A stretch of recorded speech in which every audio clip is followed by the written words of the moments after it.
มาแล้วดิพี่น้องเบิ่งให้ดิจอมดื้อมาแล้วนี่เฮ็ดอย่างหันโอ้ยเฮ็ดอย่างแนวนั้น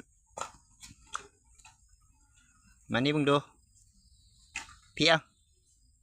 อาพี่พี่มาต้องมาหาจักเทื่อเลยเด้อบ่ต้องมาจักเทื่อเด้อคันบ่มาเด้อ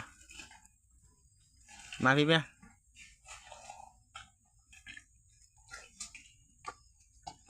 โอ้ย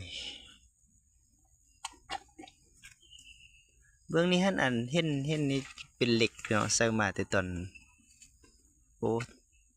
ก็ยักว่าได้ฮอต2 ปีแล้วใส่เหล็กแต่เบื้องนี้ฮั่นมันรุดเองเบื้องนั้นฮั่นแต่เก่าฮั่น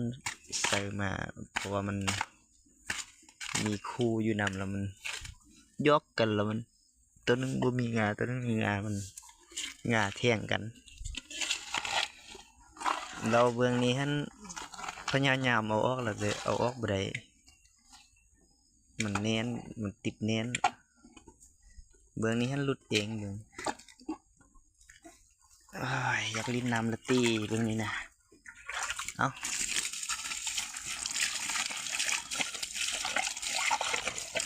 โอ้ยเลยพายไปซะเหรอแบะแนวนั้นเห็นแต่แบะพี่แนวนั้นยานนำ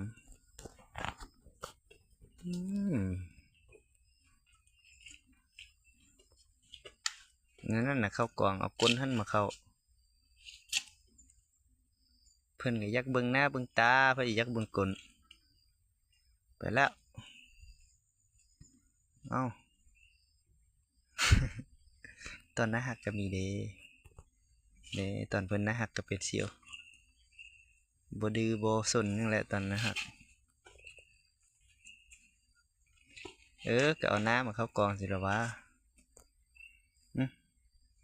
มานี่มือนะมานี่จับได้ดูสบายดีกันได้ดูแล้วมันยานยังเหรอแป๊บ